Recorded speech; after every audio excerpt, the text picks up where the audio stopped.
Test में chargesheet जारी कर रहे हैं।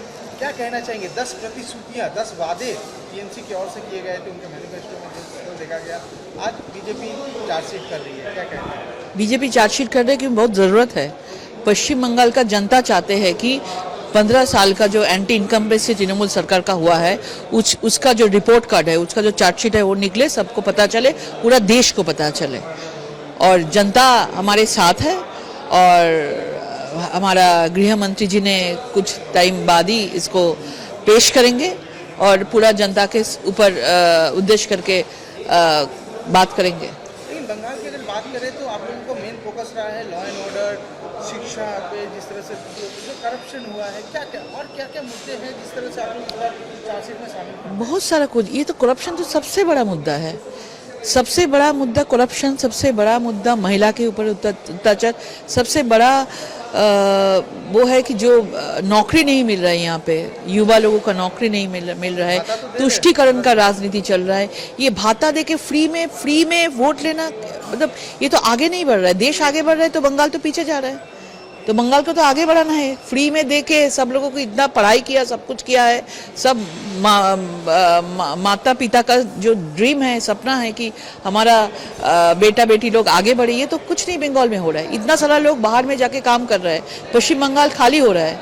तो ऐसा तो हालत नहीं है। पश्चिम बंगाल का जो इतिहास है, पश्चिम बंगाल का जो संस्कृति है, वो तो हमारा कंटिन्यूएशन नहीं हो रहा है ना। पहले बोलते थे कि पश्चिम बंगाल रास्ता दिखाते हैं, तब देश उसके साथ चलते हैं। अभी क्या है, पश्चिम बंगाल कौन सा रास्ता दिखा रहा है? देश चल रहा है आगे, पश्चिम बंगाल पीछे जा रहा है। लेकिन जिस रामनवमी के प्रोसेशन के दौरान मुख्यमंत्री ने कुछ दिन पहले भी ये कहा था कि स्टेज में कि जिस तरह से रिसफल किया गया IAS IPS ऑफिसर का, इसके बाद कुछ भी होता है राज्य का लॉ एंड ऑर्डर, उसकी जिम्मेदारी बीजेपी को लेना पड़ेगा और इलेक्शन कमीशन को लेना पड़ेगा। क्या कहना चाहिए? ये तो ममता बनर्जी देख रहे हैं कि ऐसा ऐसा करके वोट बैंक पूरा हाथ से बाहर निकल रहे हैं।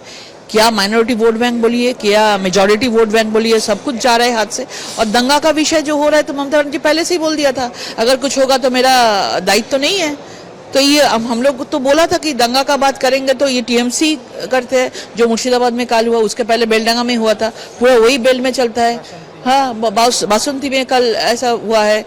तो इसके पूरा पता चल रहा है कि ये लोग वोट बैंक का पॉलिटिक्स कर रहे हैं, तुष्टीकरण का पॉलिटिक्स कर रहे हैं और बार बार हिंदुओं के ऊपर, हिंदुओं के उत्सव के ऊपर ये अत्याचार पश्चिम बंगाल में जारी हुए हैं। क्या लॉ एंड ऑर्डर सिचुएशन को जिस तरह से इंटरप्ट किया जा रहा है, क्या लगता है कि भय का माहौल तैयार किया जा रहा है? बहुत। देखिए ना, अभी बाघाजुद्दीन में देखेंगे किसी को जाके गोली मार दिया है, एनकाउंटर हो रहा है, सब जगह में ऐसा चल रहा है। तो पश्चिम बंगाल में भय का वातावरण अभी से चालू हो गया है। जिस तरह से मुख्यमंत्री ने लगातार कि आप लोग जितना ट्राई कर ले, जितना रिसफल कर ले, लेकिन बंगाल में ममता बनर्जी को हटाना मुश्किल नामुमकिन है।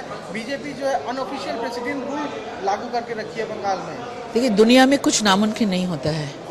पश्चिम बंगाल में जैसा 15 साल में एंटी इनकम्बेंसी ममता बनर्जी को खिलाफ हुआ है, और दूसरा है ममता बनर्जी एक लेडी होके, मुख्यमंत्री होके, सबसे ज़्यादा उनके टाइम में सबसे ज़्यादा महिला के ऊपर अत्याचार हुआ है और किसी को मतलब विचार नहीं मिला है। और हर घर में हमारा बेटी रहते हैं, पश्चिम बंगाल में बंगाल की बेटी रहते हैं, और बेटी का बाप, बेटी का माँ, सब एक परेशान है अपने बेटी को लेके। तो सबसे बड़ा मुद्दा तो बंगाल में, पश्चिम बंगाल में ऐसा है कि एक महिला मुख्यमंत्री होकर भी महिला के ऊपर सुरक्षा नहीं देते हैं। तो इस टाइम में ममता बनर्जी जाएगी। गैस को लेकर जिस तरह से एक हुमस फैला गया केंद्र सरकार की ओर से, केंद्रीय मंत्रालय की ओर से भी, रेलवे मंत्रालय की ओर से भी, अर्जुन पुरी जी ने भी ट्वीट किया कि ऐसा कुछ नहीं होना है, चाहे लॉकडाउन की बात करके। ये कन्फ्यूजन फैलाने का है, पूरा जैसा कोविड के टाइम में किया था ऐसा करने का कोशिश कर रहे हैं। और पूरा SIR को लेके इसको बहुत दिक्कत आ गया है, ये डर गया है, इसलिए ये सब लॉकडाउन होगा, ये होगा, वो होगा, गैस नहीं मिलेगी, ये सब चल रहा है। सब कुछ ठीक है, पश्चिम बंगाल ठीक है, पूरा लोगों को भ्रमित करने का कोशिश चल रहा है, लेकिन इससे कोई पश्चिम बंगाल का जनता कोई भ्रमित इस टाइम में नहीं होगा, सही दिशा में चलेगा। लग रहा है कि वो जमीन से उनकी मिट्टी खिसक रही है। हाँ, एकदम, क्योंकि है नहीं उसका इस टाइम में, उसको अंदर में भी उसका वातावरण बहुत डर का है। और वो लोग भी जानते हैं, तृणमूल का अंदर भी चल रहा है कि इस टाइम में ये सरकार को बचा नहीं पाएंगे।